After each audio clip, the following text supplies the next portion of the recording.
Have you been told you need to stop doing what you love, whether it's exercise, running, or a sport? Well, here at Dynamic, we don't like that answer. In this podcast, we'll talk to leaders in the health and wellness space from Southwest Florida to get the solutions you need to get you back to doing what you love. Welcome to the Dynamic Naples Podcast. What's going on in Southwest Florida? Today, I have a very special guest. I've got Perry Nickelston on the podcast. So, Perry, thank you for coming on. Thank you very much for having me on. It's great to be here. So, Perry has become an expert in the lymphatic system. So I was hoping we could start off by you talking about what brought you to that point. How did you get into lymphatics? Sure. That'd be great to talk about. And then I'll tell people exactly what it is. Honestly, it's like a lot of people who get into something, you're broken sometimes, right? And you get into it. Honestly, through no free will choice of your own initially, because I probably would not have looked at lymphatics at all if I didn't get really, really sick. But about 10 years ago, I got really sick, and the stuff that I already knew or tried to find out on getting better wasn't working. And what everybody else was trying to do to help me wasn't working. If anything, it was making me worse. So I already knew that wasn't the right model. And when I hit rock bottom, I'm like, okay, you got two choices here, man. You can give up, which I damn near did and got close to it several times because, pain wears you down, man, mentally and physically. But I said, okay, well, I'm not going to go down that road. So I got another choice, which is to keep going. But more importantly, I had to keep going, but change the way that I was thinking. Because it's that same old line that, you can't get to a place when you have the same thought process. You're going to keep going back to the same place. And I knew that I was missing something. And it ended up finding the lymphatic system, which I had never honestly really taken a look at before because I didn't feel that I had to. Yeah, that's how I felt as a physical therapist. We never really learned much besides the So they don't teach you much on lymph, even in med school. You get a page if you're freaking lucky. It's changing, which is really nice to see because it's sort of trending now, lymphatics. One of the reasons is because when you start to work it, you're like, holy cow, man, I feel freaking awesome. You feel great when you do it. But yeah, so I started to get into the lymphatics, and it was a missing component because nobody really looks at the lymphatics, which is a system that's part of your immune system. So that right there should tell you it's kind of important if you're really sick, right? Yeah. And the other one is part of your vascular system, which is your blood flow system. And you should look at that too, because if you don't get blood flow to tissue and blood flow away from tissue, I don't care what you do, you're not getting better. Those are two big things, right? Kind of important. Yeah, but here's the thing. Nobody looks at lymphatics clinically unless you have two things. One, lymphedema, which means the lymphatic system, there's something up with it, and then you get a body part that becomes abnormally swollen, or sometimes multiple body parts, or the whole body. And then you need to look at your lymph system. And the other one is cancer, because they tell you that the cancer can spread through the lymphatic system, which should already tell you that it goes everywhere. But the lymphatic system's job is to also kill cancer. So I'm going to contend maybe you got it because your lymph system was a hot mess for so many years you didn't know it yet. And then you got the cancer. So it'll be interesting to see that. So those are the clinical signs of cancer. But they're finding now that you can have subclinical or asymptomatic things that show up as other comorbidities, which means everything else on the radar, and you're just not looking at your lymphatics. And that was the case for me. But in hindsight, now that you don't know what you don't know, but now that I know what to look for, I'm like, holy cow, man, you are a walking giant lymph node. I mean, I was so swollen and puffy and inflamed. I can spot it in a hot second on anybody now. And now that I look back, I probably had an issue with that system for many, many years before, I hit rock bottom. And I knew I was on the right track because when I started to work on it, just baseline stuff, I mean, nowhere near what I know now, just baseline stuff. And I kid you not, within 3 days, I had a 50% improvement in how I felt physically and, more importantly, in my brain fog. You flip the switch and I never looked back. That was it. Wow. So, okay, kind of what you're saying seems like is that the medical system currently has it like reactive. Like it's only when you've got cancer or lymphedema, but there's a whole spectrum before you even get there. And Yes. so there's recognizable symptoms of, okay, you're not there yet, lymphedema. Like, what are some of those symptoms looking like? Well, inflammation and pain is one of them, Yeah. right? Yep. Because here's the thing. I mean, you're supposed to get inflammation because that's how your body attacks things and kills things, but you're supposed to not keep it. You're supposed to get rid of it. That's one of the reasons why they come to see people like us, so we can help them with that process. So inflammation is not a bad thing. But the number one system to control inflammation in the body is and eliminate it is the lymphatic system. So it drains your inflammation. So then what I tell people is maybe you're swollen because stuff can't get out. So I think this would be a good opportunity to talk about, like, what exactly is the lymphatic system. I know we all know it, but I think my audience is probably like, what are we talking about? Yeah, I got news for you. I say lymphatic system. There's a lot of people in healthcare who look like they don't know what I'm talking about. Right. Or if they do, they don't know the importance of it, which is why I'm really honored that you invited me on the show. I take all the opportunity that I can to expose people. Because if you knew what I knew about lymph, you'd never look at anything else first. You'd go there first. So the lymph system is part of one of the body systems in your body, and it's part of your immune system. It's a primary part of your immune system, which is its job is to kill stuff that gets inside of you that you don't want there, that needs to get out. And it's viruses, it's bacteria, it's parasites, it's cancer cells, it's fungus, you name it, the lymph will scan it when it gets into your body. But it also removes cellular metabolic waste products from an injury. So when you have an injury, you damaged cells. That stuff's going to get out too. Anytime you exercise and you train, you intentionally destroy cells so you can hopefully make new ones and become a monster, right? Well, those got to get out too. And anytime that your cells recover, repair, and regenerate, or you eat food, you're regenerating and making new cells, and every cell poops. That's called a metabolic mitochondrial ATP cycle, Krebs cycle. It's poop is what it is. So your cells poop inside of you, your body, and they poop into the fluid. And it's not supposed to stay in that fluid. It's got to be flushed out like a toilet. Well, the lymph is the primary system that does that. So it's like a sewage system in your body, like the toilets in your house. You go to the bathroom in your house and you flush the toilet and it goes bye-bye. Right? Now, imagine if your toilet, every time you went in there, it was backed up, and every time you tried to flush it, it wouldn't go down. I wouldn't want to be in your house, right? Well, your cells feel the same way. They don't want to be there either, but they can't get out. They can't go anywhere.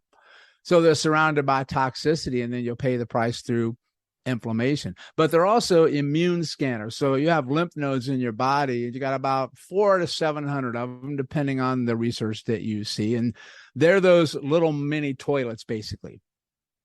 And when stuff goes into the lymph node, it scans it and it sends a message to your immune system to say, this is here, this is what it is, this is what I need for you to send in and kill it. So they're really important, all right? And so you'll get an immune system response to anything. So if you get caught in an immune system response, sometimes that's because the waste can't get out and your immune system stays on go all the time. And it starts to break you down. And you know what that's called? An autoimmune disorder. That's what that's called. I was just going to ask about that because I'm obsessed with autoimmune disorders. So do you think that a lot of autoimmune disorders really stem from some sort of blockage of the immune system? Or I think so, 100%. You just got to have the research to catch up with it. And they're finding it all the time once that they're looking at, there's a condition called inflammatory interstitial stasis. A big fancy word. Inflammatory means inflammation.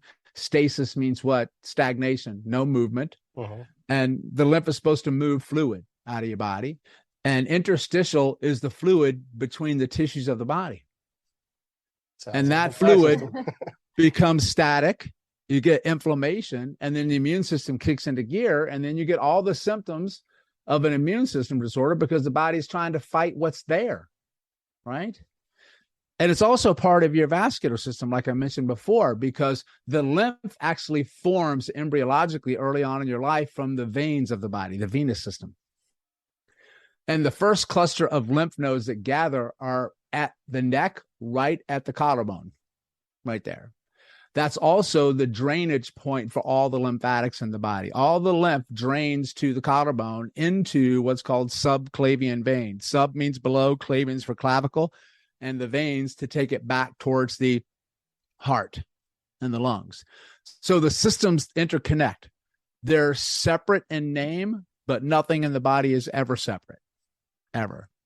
So if you have a vascular circulation issue, you can have a lymph issue. You will have a lymph issue.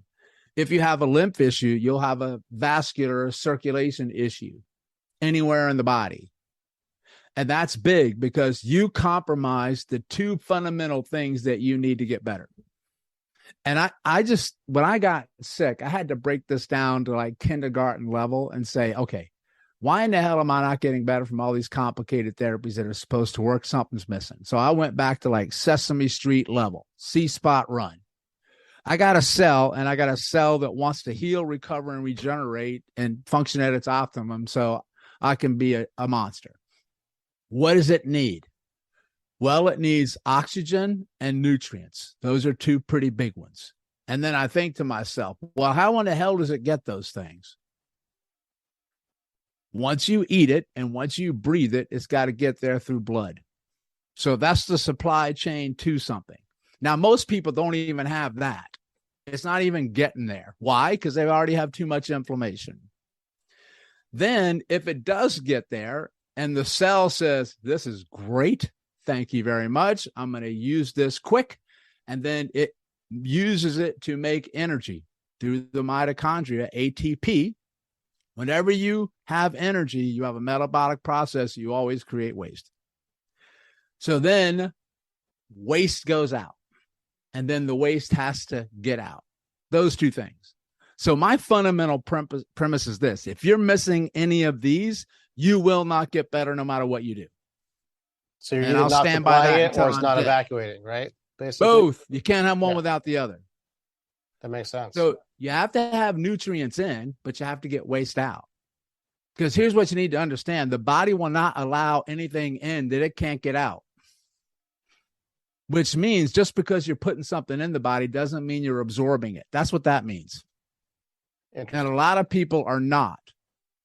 Many people drink water and they're still dehydrated. Many people breathe all day long and they're not getting oxygen. Many people take in nutrients and not getting to the cell. It just goes right on through, or it stays in the system. And then you tread water and you don't know why you're getting better. So what I tell people is you have to do it in a specific order, which means you don't put nutrients in until you get waste out. Garbage in, groceries in. Garbage out, groceries in. Yeah. So that's why lymphatic work in my work always comes first. That makes a lot of sense. So you think that lymphatic blockage will decrease absorption of nutrients?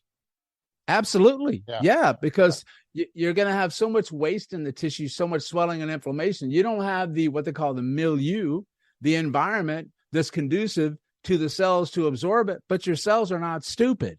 They're going to say to themselves, dude, I'm not going to take in more stuff. I can't even get out what you already have. If I do that, you're going to get worse, and that's what happens. So, and you got to remember that all these detox organs that we want to detox the liver, we want to get the colon on going, want to get the lungs going. I'm going to give you one guess what ensures that they function well. Blood flow and oxygen. Okay. If you don't have those, you're in big trouble. Right. And they're finding the role of lymphatics is actually going to be way more than just like a sewage system of the body. It is critical for organ development. So where does it start? Where does blockage of the lymphatic system start? That's a good, where or why? I guess why is a better question. Because where it can start anywhere it damn well wants. Mm-hmm. But I'm going to tell you the place that it most likely starts. So let's first go over where most of the lymph in the body is located. It's everywhere. Most of it's in the skin. That's why the skin usually shows when you have lymphatic issues. You get acne, you break out, you have dermatological issues. The neck is the second largest location. You have 400 to 700 lymph nodes in the body. 1/3 of that number is from the neck up. I want you to think about that for a minute and then say, wow, that's a really cool number. I want you to sit back and ask yourself, why is it that many there? Why would nature do that? Because it knows that's really important real estate up there, because that's where your brain sits. And I got to drain the waste around my central nervous system and my autonomic nervous system there. So that's why in my world, I always work the neck and the head for lymphatics, no matter what you got, because I know it's going to be a factor, because it's going to affect how your brain functions, and how your brain functions impacts how you perceive pain. Right? Now, the place where you have the greatest lymphatics is in the gut, the abdomen, particularly the small intestines. That's where most of your immune system lives too. So 70% of your immune system lives in your gut, and then your body said, well, it's probably a good idea to put most of your lymph there too, right? So if you have a lymphatic problem, you have a gut problem. If you have a gut problem, you have a lymph problem. You can't have one without the other. Why? Because if anything breaks through the gut, your immune system has to attack it quick, fast, and in a hurry. So the lymphatics, they have special lymph in there called lacteals that attack it. So that's the first place that will send your body through an immune system. If people know that, who are watching, who may be sensitive to food, or you eat something and then you're set on off. And most of your neurotransmitters are in your gut. You got the vagus nerve in your gut, right? You got microbiota, all that stuff there. So that's the first place that you're going to manifest it, but you won't really know that it's lymph. You're just going to complain that it's irritable bowel syndrome or, SIBO. And I'm going to tell you, you got a lymph problem, right? Because it's breaking through there, and that sets off the immune system everywhere. Now, here's the question on why you get it. This is easy. I'm joking, but I'm not. I'll expand it on in a minute. Because you're alive on this planet. That's why you got it. It's called LIFE, right? It's stress, emotional stress, and physical stress, because stress tightens up tissue, and tight tissue doesn't move fluids well, right?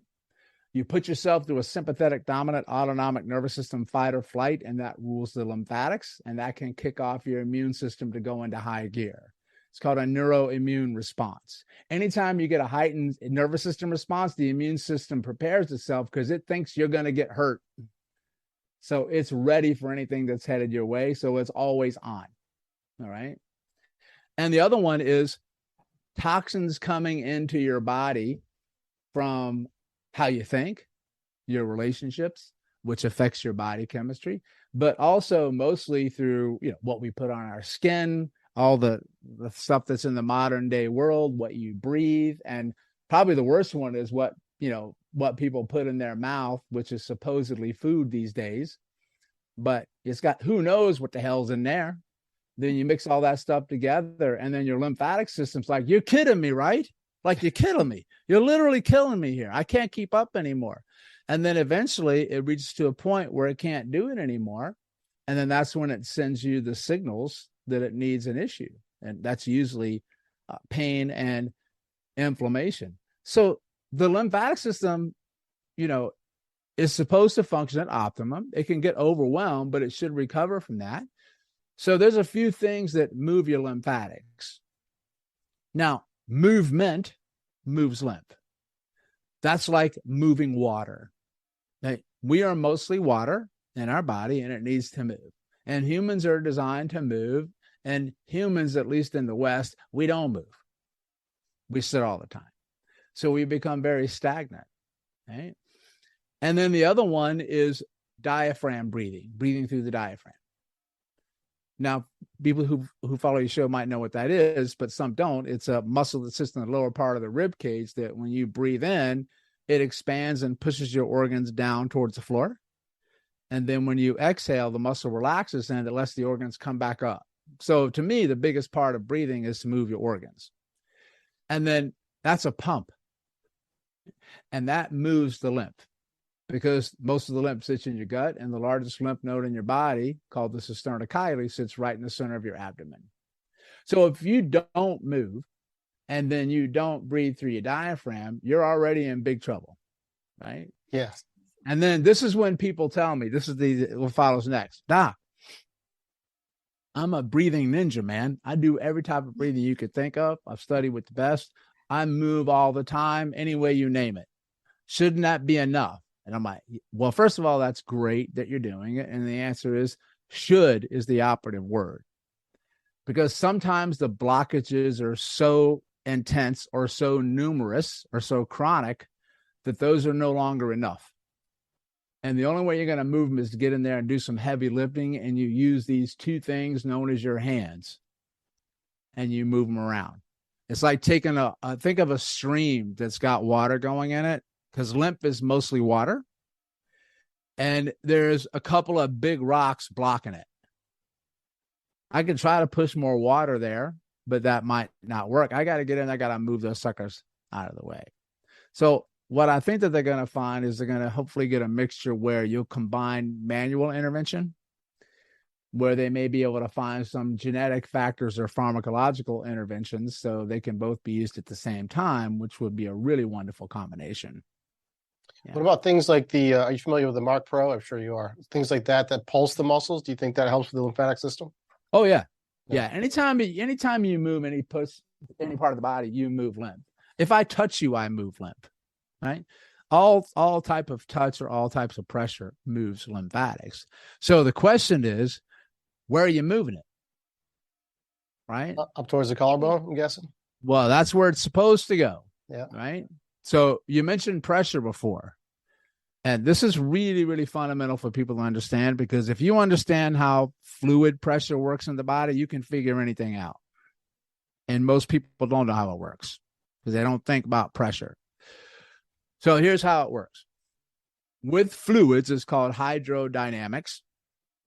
They go from high pressure to low pressure. So fluids will always go from a high pressure to a low pressure. Think about a water dam holding back like a lake. You've got all the water on one side, a ton of pressure. You got no water on the other side.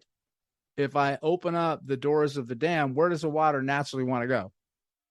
Well, to where there's no water. That's the easiest. Okay. So the lowest pressure in your body in relationship to lymphatics and veins is at the collarbone. So everything naturally wants to go there. So now I'm going to ask the opposite question. If that's the lowest, where would the highest pressure be if you thought about it? Distal, feet. The furthest distance away. Yeah. Which is in your hands, in your head, or in your feet.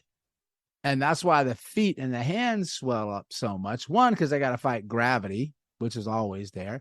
But two, that's the highest pressure. Right?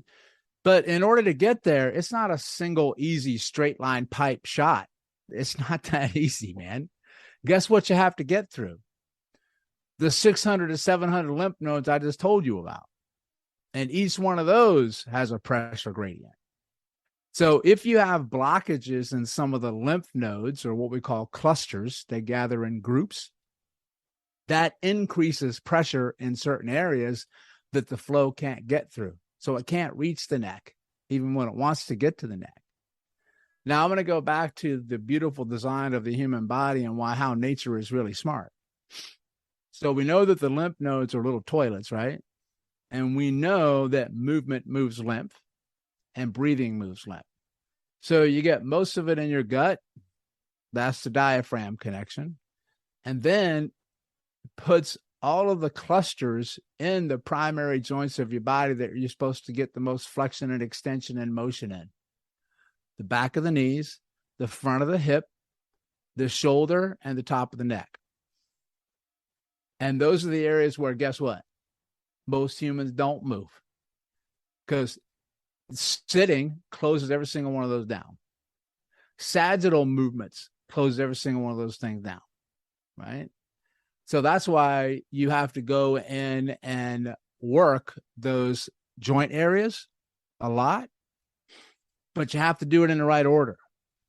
And this I need everybody to really listen on. This is a big one. You always have to start at the lowest pressure and work your way out to the highest pressure. You never start at the highest pressure and work your way towards the lowest. Because it's about clearing the pressure for that relationship to actually occur. So what does that mean in the therapeutic world? I'm going to give you an example. Somebody comes in with a swollen right ankle that you want to rehab. First of all, why are they seeing you in the first place? Because it hurts and it's swollen and I'm like, okay, well, I've got all these therapies to fix that ankle. Why do you do the therapies in there? To reduce inflammation. Then I'm going to ask you, what's the number one system to do that? The lymphatics. And then I'm going to say, think about where that ankle's got to send all that swelling. And now you better tell me the neck. And then I'm going to say, why are you doing all of your therapies to the ankle? Because you want to get blood flow there. Yes. Well, where does that come from? Doesn't come from the foot. It comes from the higher up. Right. So the stuff to go to the foot, the stuff to go away from the foot, it's all got to go from higher up. So in my world, I could easily start treating your foot, no problem, but I'm not gonna.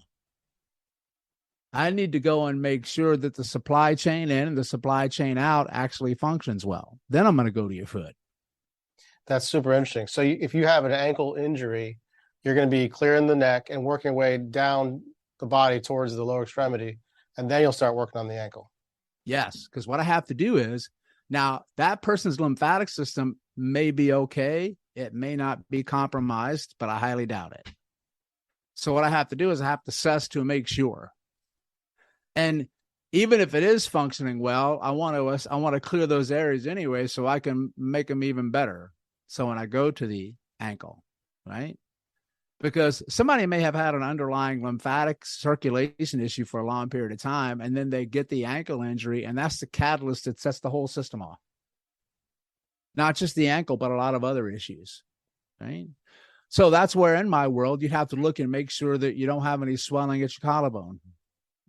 If you have any swelling at your collarbone, automatically know your entire lymph system is a hot mess. It's a no joke. We got to work it. Then I'm going to check the next biggest place that you have lymph gathering, which is in the abdomen, right? And that's where your aorta sits. And that's where you get your blood flow to your foot.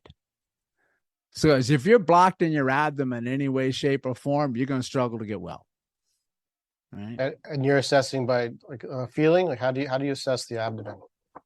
Great question. So one, I'm going to go by your symptom list, like a lot of what you checked off on your initial history, because I'm going to take a look at all your other systems, not just your foot.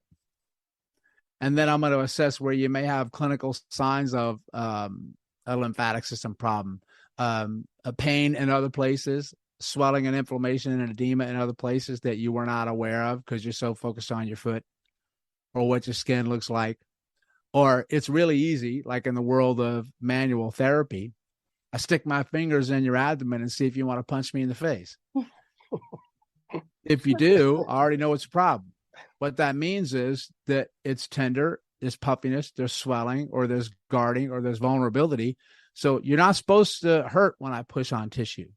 Up to a point. I mean, I can make anything hurt, but I need to see if you have that reaction, right? And then I'll do the same thing in the crease of the groin, because if your crease of your groin has a blockage in it in the inguinal lymph nodes, your foot's really going to struggle to get supply to it. How often do you think that a groin pain issue is overly blamed on a hip flexor when it's really a lymph problem? Oh, probably 100%. Yeah. And this is completely changing my idea of like what a Baker's cyst is and how to manage it too.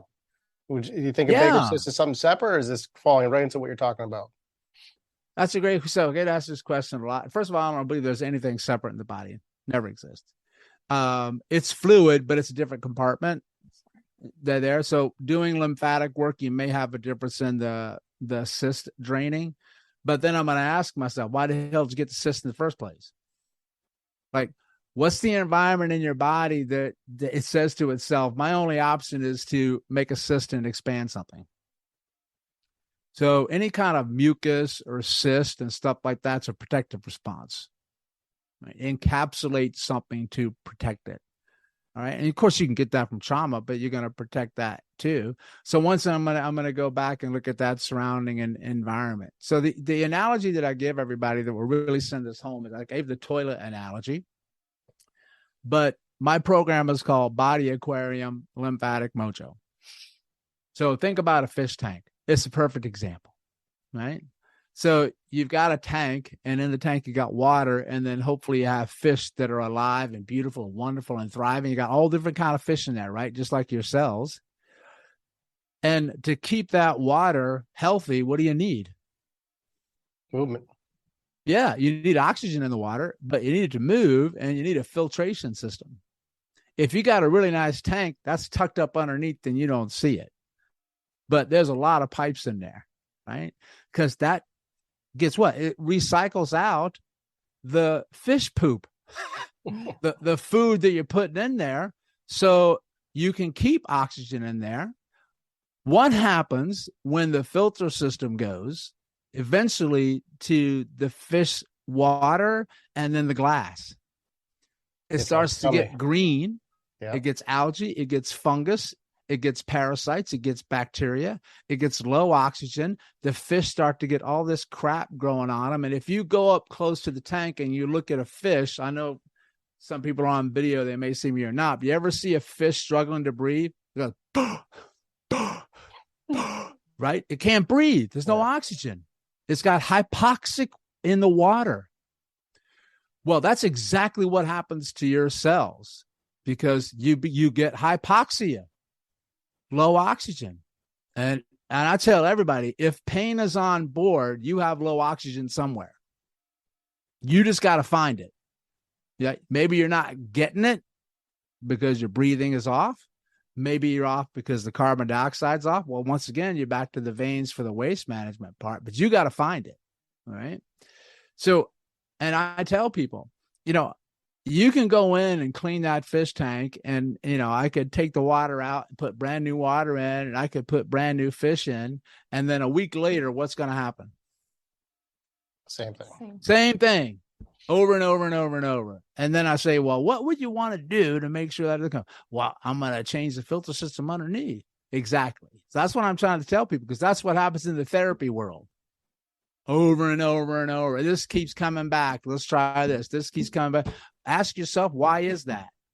Right? Assuming that something is not broken and you've got a permanent disability, and sometimes that happens. You just have to manage something so you don't suffer as much. But even then, I'm going to tell you, I can make you feel better if I clean the tank that it's living in. So when people say, could lymph work help this? Could lymph work help that? I always say back, think about the fish tank. Like if you've got healthy water, you stand a fighting chance. You probably got a good chance. If you don't have healthy water, I don't care what the hell you do. It ain't going to make a long-term difference. No way, no how, because it's fundamental law of basics. That's it. That makes a lot of sense. So would you approach anything any differently if you are looking at somebody who has that diagnosis of lymphedema versus somebody who has just an overall dysfunction with their lymphatic system?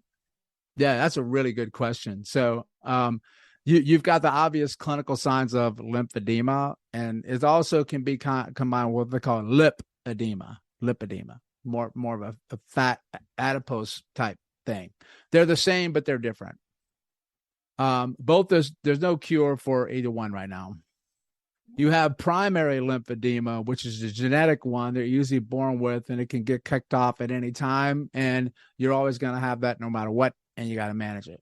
Then you got secondary lymphedema, which develops over time, very often through lifestyles and behaviors, or stuff like diabetes or metabolic syndrome and obesity, or surgical intervention like breast removal or cancer, stuff like that. So you still treat them the same in my world. It's just your long-term access might be a little bit different, because the reason lymphedema is so hard to treat is because not everybody gets it the same way. There's no universal if this then that, because one protocol can work for one and not work for another, except for how you do the order that you do the lymphatics in. That always changes.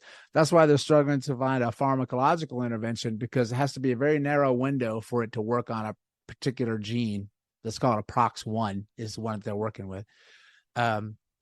So if I have lymphedema, I already know something. One, that your system really struggles with its ability to detox and the lymphatic system to work. Where you have the lymphatic system problems, let's say your left leg is really swollen, I know that the valves in that leg are most likely damaged and unable to function well, because these valves are supposed to open and close to let fluid in and not out. And then these other valves inside, they're called lymphangiones, the little mini hearts with some smooth muscles that actually will help move that fluid back up towards your heart. That can become compromised, and how far it comes back depends on the individual. But you also have to keep in mind that that pressure in your leg is going to be beholden to the higher pressure further up the body. So if you have a bigger pressure higher up that you don't clear, you're going to really struggle in the legs no matter what you do. Right? If somebody comes on in and then they are, let's say they look relatively athletic or healthy, or they have a chronic pain problem, I'm going to be able to do more lymphatic work to them initially because I know their system can tolerate it. Mm-hmm. I'll still reset it the exact same way. You never change the order from the collarbone out. You just have to change a couple of things: how much I do, how much they can tolerate, right? And maybe the amount of pressure that I add when I do the technique. Okay. And so there's a lot of different factors. Some of it's just got to come with the more experience that you have. You learn that. Mm-hmm. Well, and speaking of, addressing it in that way. So I know in the traditional, in full disclosure here, I actually got into all of the lymphatic stuff for a similar but different reason as you, with just the personal experience. So I actually had cancer and then had lymph nodes removed. So I have lymphedema in my left leg, and that's kind of how I started my journey as well. But, in a lot of the traditional ways of addressing that stuff, they talk a lot about anastomoses and, you clear the trunk and these different things first. Yeah. So do you feel, I'm not asking you to agree or disagree, but do you do something similar with, is that kind of what you're talking about, clearing a blockage higher up, lower pressure in order to, move the fluid there? Yes, correct. And I would agree with that approach that they're doing, because let's say in your case, they remove some lymph nodes, most likely inguinal, sometime, in the groin. And so it could become compromised because some of it's missing, or you got scar tissue there and tightness, and it can't go up. So in my work, I never start isolated. I would never start in your leg. Mm-hmm. Right. Yeah. Because now that you know how pressure works, I need to make sure that the pressure is opened from the neck down. Mm-hmm. Because when you open that up, you actually form almost like a suction type pressure as well. Because the suction happens from your breathing. Right. More so from what they call your intrathoracic pressure, the difference between the thorax pressure and your abdomen pressure and your head and your neck. Mm-hmm. So those drive movement. They drive how tissues move. Pressure determines how fluids move. So you would make sure that that's opened. And then also you want to make sure you don't just work on that leg, because they're finding that the body will have some anastomosis or connections, and where if it can't get out one way, the body is resilient for life. It'll try to find another way out.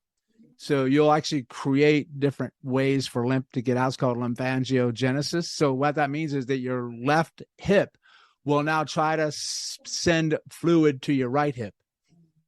So it'll try to say, hey, lymph nodes on the right, you're okay. So can you take some of my load? And the lymph goes, sure, man, send it on over. And then it can also send it up to the right so it's your left leg. It'll send it up to your left shoulder. So that's why you have to make sure that you clear the big clusters of pressure, because that leg is going to try to send it many different places. So that makes sense? Yeah, it does. That's awesome. And how would you explain that suction mechanism to somebody who really had no idea about anything like that? That's a good question. It takes a little time to explain that, but it's almost kind of like the same thing that I mentioned with high pressure to low pressure. That makes sense. So you know that something of higher pressure is going to go to something of lower pressure, right? So that's why the breathing from the diaphragm is so important, because when you breathe in through the diaphragm, it expands what they call intra-abdominal, inside the abdomen pressure. So that gets increased. And if that gets increased, it's going to push out against other pressure, right? Now, the highest pressure that you have in the body is in the pelvis. So that's where your pelvic diaphragm or pelvic floor sits. That's why if people cough or sneeze, sometimes they pee because they can't control the pressure, and they may have pelvic floor dysfunction. It's a safe bet that most people might, and that'll compromise lymphatics as well. But now that you know that the negative pressure is in the neck, that's where the abdomen wants to go, right? So it's harder to do without giving like a visual, like when I draw on it. But I want you to imagine this, that if you've got a positive pressure down below and a negative pressure higher up, the positive is going to go towards the negative. What happens if I start to increase the pressure higher up? So it's negative, but it's not as negative. So it's starting to get a little more positive. It's going higher and higher and higher. That means it's pushing down on the lower one. And the lower one wants to come up, but the top one is saying, ain't gonna happen. Like, I don't care if you're doing that or not. So you can't force the one on the bottom to push it up. I mean, you could, but that's not going to work out well. Push it up this way. Or you could just ask the one up top and work on that to let that go down, That's why breathing through the diaphragm is great, because you increase the pressure down low and you decrease it up top. When you breathe through the lungs and the neck, it's the exact opposite. Which is most people these days. Right? Yeah, most people are chest breathers these days, right? So it's like a quadruple whammy. So people are eating kind of garbage. They become sedentary. They're chest breathing, right? And stress is through the roof, and they're in this like constant sympathetic tone, right? I think that's why we see autoimmune disease like on such a high incline right now. I would agree with that. And, there's a lot of different factors that stack on top of each other over a long period of time that your body can only take so much compensation and adaptation. And it's yesterday you were good and today you're not. That's the way it works. Right? So that's why you have to ask about and look and check for some of these fundamental boxes. That's why the basics matter. Like, I'm going to ask, are you dehydrated? Because if you're dehydrated, all the fluid in the body gets more sluggish and viscous and thick. That's not going to work well, right? If you're dehydrated, nothing's going to work. Then I'm going to ask you about your breathing, right? And because I need to know if that's well. If I have those two markers working against me when you leave my office, well, you're going to be seeing me for a long time, right? Or are you moving? And if so, how? All those different things. And so there is small little things that you can do in your daily habits and behaviors that can make a big difference on this system. And the lymph system just doesn't go kaputs overnight. It can take months, weeks, years, often decades for people. People always say, so where do I start? Well, awareness is the first part, because you can't change it until you know what it is. So now it's no longer lymph. What are you talking about? So now I want you to at least Google it and then start to learn about it. And then you can begin to start to work it. And it's not difficult. It's not hard. I teach people of all walks of life to do it. It's just understanding some fundamental basic principles. And then you can make a big difference. I'll tell you, it can be transformational. And I'm not kidding you. It's so fascinating. In my 30 years of doing this stuff, I'll tell you, it's the single most powerful thing that I've learned to do. And teach and show other people. And it's just beginning, Where sorry, go ahead. Where do people learn more about like the types of exercises? Do you have like a YouTube channel that you send people to? Yeah, I have quite a lot of social media stuff up there. If you go to my stopchasingpain.com is the central hub. there's little icons up there that you can go. And I'm on Instagram, probably at this point, an unhealthy amount, I might say. But yeah, I'm on there, and I'm on the YouTube channel and stuff like that. And we have many different offerings for people to see stuff for free, and then self-help videos, and then more intensive courses. I mean, if you want to go down a rabbit hole, I'm going to be waiting at each one. No problem. we got a lot for you to go. But it's just the be able to take some steps to empower yourself to change your life a little bit by doing some lymph work. Yeah, I took your Body Mojo course and absolutely loved it. And I was like, I need more of this information. Oh, that's wonderful. I love that. Thank you very much. Of course. I'm glad. Yeah. We're running a little short on time. I think, Amanda, did you have a question? Yeah, I have a lot, but yeah. So I think just going, speaking to what you were saying about, giving access basically to everybody, because I think that's so important, in both my personal experience and just professionally with getting into working on lymph with clients as well. I think one of the biggest things is the lack of ability for people to do it to themselves or know how to do it. One, because they don't know about it to begin with, but also a lot of the traditional things that are out there are so tedious and lengthy, and they require, the information is guarded like this huge secret, and it's really unfortunate. So, I think it's really great how accessible you make all of this to everybody, especially considering how important it is. And not just for people like me that have lymphedema, but, just anybody dealing with anything, like you said, just living. Yeah, I agree with what you said 1,000%. Yeah, it's something that everybody can do. It's not difficult. People will make it complicated and difficult because, it makes their services more valuable, but it's not complicated and it's not difficult. And don't let anybody tell you that it is, because it's not. Because anybody can make something complicated. That's not difficult. That's not hard to do. And if you just do some of those simple interventions, and then people go, wow, I mean, I had no idea. Thank you so much. I get messages every day from people that say, I can't believe it. You told me to just rub these 6 places and I feel better than I've felt in 5 years. It's amazing. How can that be? I'm like, well, I just told you over this last hour why that is. All right, I got a kind of a specific question. So I've sort of jumped on the cold water immersion, ice bath sort of trend. I absolutely love it. Do you see that? I mean, I imagine it has some effect on the vasculature and lymphatic system because it's constriction. Do you see that as a positive thing for lymphatic system? Yeah, I think so. I've seen some encouraging research on that for some where the cold exposure is helpful for lymphatics.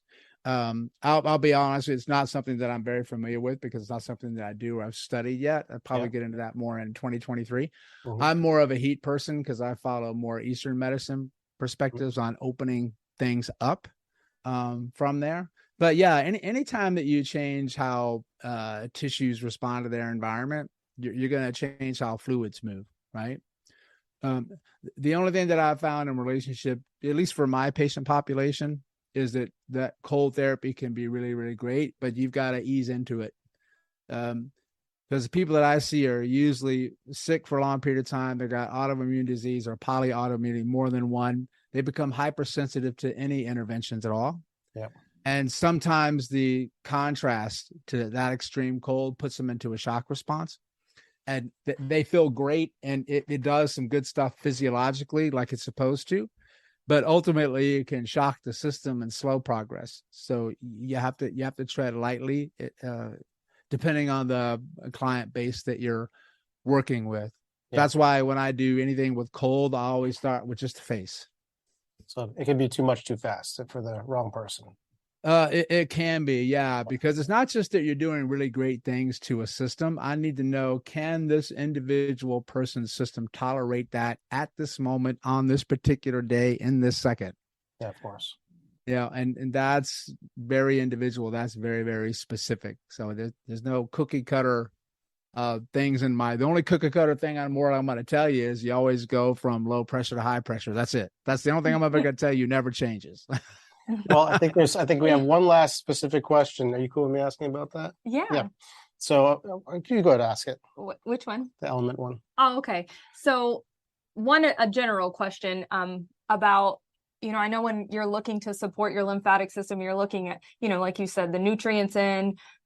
So I guess my first question would be, do you have any specific, diet that you feel is the most supportive, or any certain foods that you feel like really make a difference when it comes to the lymphatic system? This is always a fun one. I know I only have a couple minutes, but usually it's a joke that I always say is that, they tell you when you go into social situations to never discuss religion and politics. Yeah. Nutrition is the third one. Absolutely. Because everybody's so polarized on that one, because it's highly individual. But you also have to keep one thing in mind. Another role that I didn't mention in the lymphatics is fatty acid transport.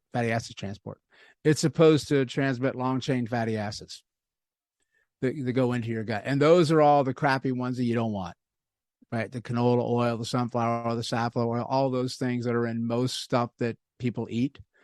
So one of the things I tell people is to definitely watch your long chain fatty acid ingestion and try to go for more short chain fatty acids and medium chain fatty acids.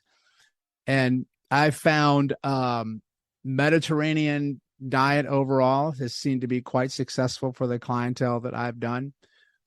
Intermittent fasting also works well because you give your gut a little bit of a break over the course of about 12 to 16 hours. So that's really, really important as well. And probably one of the biggest pieces of advice that I can give you, if you pick up any diet book on the planet Earth that's ever been published, they all tell you pretty much the same thing, right? Stop eating so much crap. And I don't need to tell you what it is because you already know what it is. Sugar being a big one, because that's the lipopolysaccharides, gram-negative bacteria. That ain't going to work out well for your lymph. And stop eating that junk food and processed foods and go a little bit more balanced. Because the other thing I tell people is that sometimes you get better not from what you start doing, but from what you stop doing. Well said. Okay. So then the very specific question. So, I've been weight training, and I know in some ways that can be contraindicated with lymphedema, but anyway, as a part of all of that, one of the things I've been taking is this element stuff. I don't know if you've heard of it. It's like the salt, potassium. It's, you add it to your water and it's supposed to help when you're working out.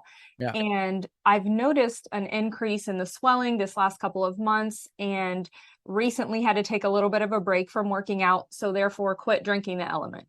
And a lot of my swelling went down. Mm-hmm. I was just wondering if you feel like, is there any salt related issue with the lymphatic system in general, or if that might just be something kind of a coincidence?